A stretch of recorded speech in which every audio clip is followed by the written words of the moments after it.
Genesis. Chapter 16. Now Sarai, Abram's wife, bore him no children, and she had an Egyptian female servant, whose name was Hagar.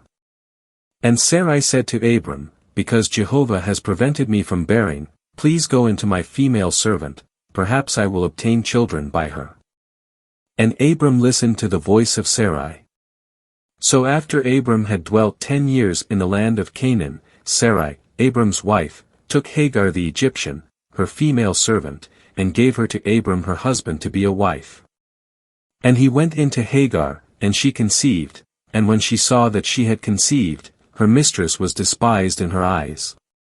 And Sarai said to Abram, May the wrong done to me be upon you.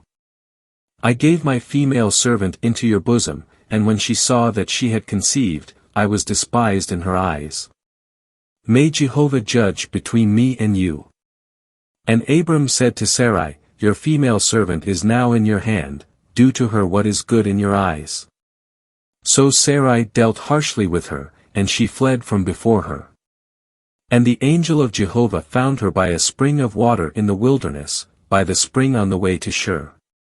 And he said, Hagar, Sarai's female servant, where did you come from and where are you going? And she said, I am fleeing from before my mistress Sarai.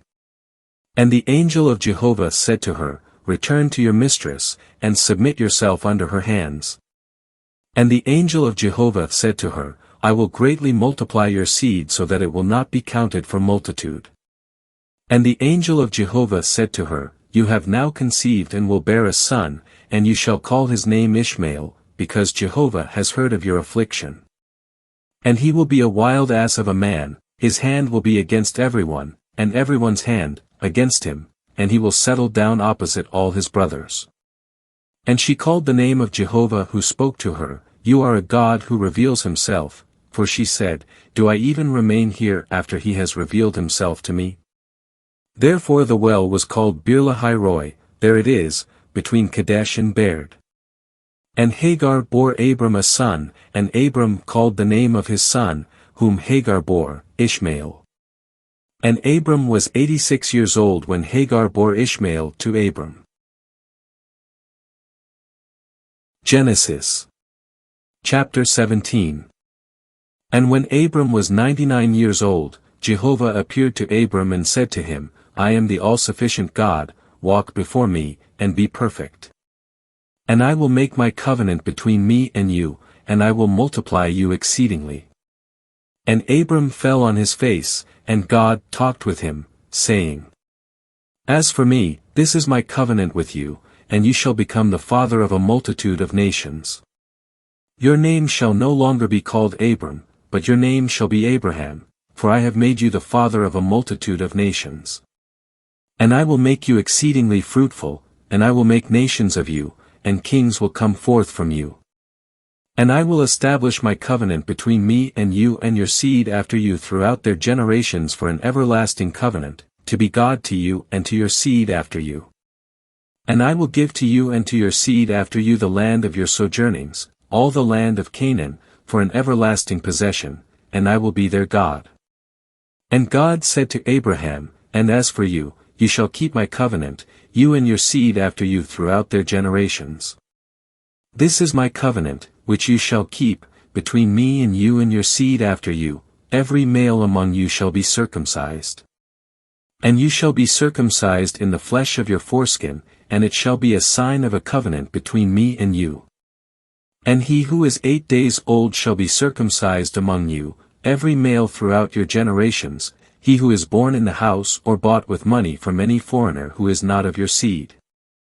He who is born in your house and he who is bought with your money must be circumcised, thus my covenant shall be in your flesh for an everlasting covenant. But as for the uncircumcised male who is not circumcised in the flesh of his foreskin, that person shall be cut off from his people, he has broken my covenant. And God said to Abraham, As for Sarai your wife, you shall not call her name Sarai, but her name shall be Sarah. And I will bless her, and I will also give you a son by her. Indeed, I will bless her, and she will be a mother of nations, kings of peoples will come forth from her. Then Abraham fell upon his face and laughed and said in his heart, Will a child be born to a man who is 100 years old? And will Sarah, who is 90 years old, bear a child? And Abraham said to God, Oh, that Ishmael might live before you. But God said, No, but Sarah your wife will bear you a son, and you shall call his name Isaac, and I will establish my covenant with him for an everlasting covenant for his seed after him. And as for Ishmael, I have heard you, indeed, I have blessed him and will make him fruitful and will multiply him exceedingly, 12 princes will he beget, and I will make him a great nation. But my covenant I will establish with Isaac, whom Sarah will bear to you at this appointed time next year. And when he finished talking with him, God went up from Abraham. And Abraham took Ishmael his son and all who were born in his house and all who were bought with his money, every male among the men of Abraham's house, and circumcised the flesh of their foreskin on the very same day, as God had said to him. And Abraham was 99 years old when he was circumcised in the flesh of his foreskin. And Ishmael his son was 13 years old when he was circumcised in the flesh of his foreskin. On the very same day Abraham was circumcised as well as Ishmael his son. And all the men of his house, those born in the house and those bought with money from a foreigner, were circumcised with him. Genesis chapter 18. And Jehovah appeared to him by the oaks of Mamre as he was sitting at the entrance of his tent in the heat of the day. And he lifted up his eyes and looked, and there were 3 men standing opposite him. And when he saw them, he ran from the entrance of the tent to meet them. And he bowed down to the earth. And said, My Lord, if I have found favor in your sight, please do not pass on from your servant. Please let a little water be fetched, and do wash your feet, and rest yourselves under the tree. And let me fetch a morsel of bread that you may sustain yourselves.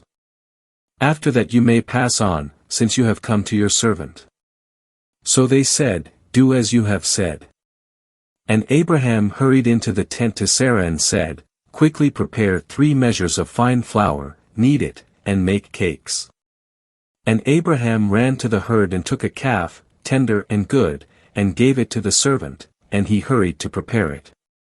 And he took curds and milk and the calf which he had prepared, and set them before them, and he stood by them under the tree while they ate. And they said to him, Where is Sarah your wife? And he said, There, in the tent. And he said, I will certainly return to you according to the time of life, and then Sarah your wife shall have a son. And Sarah was listening at the entrance of the tent, which was behind him. Now Abraham and Sarah were old and advanced in age, it had ceased to be with Sarah according to the manner of women. And Sarah laughed within herself, saying, After I have become old, shall I have pleasure, my Lord being old also? And Jehovah said to Abraham, Why did Sarah laugh, saying, Shall I indeed bear a child, when I am old? Is anything too marvelous for Jehovah? At the appointed time I will return to you, according to the time of life, and Sarah shall have a son. Then Sarah denied it, saying, I did not laugh, for she was afraid. And he said, No, but you did laugh. And the men rose up from there and looked down upon Sodom, and Abraham walked with them to send them away. And Jehovah said, Shall I hide from Abraham what I am about to do? Since Abraham will indeed become a great and mighty nation, and all the nations of the earth will be blessed in him. For I know him, that he will command his children in his household after him to keep the way of Jehovah by doing righteousness and justice, that Jehovah may bring upon Abraham what he has spoken concerning him. And Jehovah said, The cry of Sodom and Gomorrah, how great it is, and their sin, how very heavy it is. I shall go down and see whether they have done altogether according to its outcry, which has come to me, and if not, I will know. And the men turned from there and went toward Sodom, while Abraham remained standing before Jehovah. And Abraham came near and said, Will you indeed destroy the righteous with the wicked? Suppose there are 50 righteous within the city, will you indeed destroy and not spare the place for the sake of the 50 righteous who are in it? Far be it from you to do such a thing, to put to death the righteous with the wicked, so that the righteous should be as the wicked. Far be it from you. Shall the judge of all the earth not do justly? And Jehovah said, If I find in Sodom 50 righteous within the city, then I will spare the whole place for their sake. And Abraham answered and said, Now behold, I have taken it upon myself to speak to the Lord, though I am but dust and ashes. Suppose the 50 righteous are lacking 5, will you destroy the whole city because of 5? And he said, I will not destroy it if I find 45 there. And he spoke to him yet again and said, Suppose 40 are found there. And he said, I will not do it because of 40. And he said, Oh, may the Lord not be angry if I speak. Suppose 30 are found there. And he said, I will not do it if I find 30 there. And he said, Now behold, I have taken it upon myself to speak to the Lord. Suppose 20 are found there. And he said, I will not destroy it because of 20. And he said, Oh, let the Lord not be angry if I speak yet once more. Suppose 10 are found there. And he said, I will not destroy it because of 10. And Jehovah went away as soon as he had finished speaking with Abraham, and Abraham returned to his place.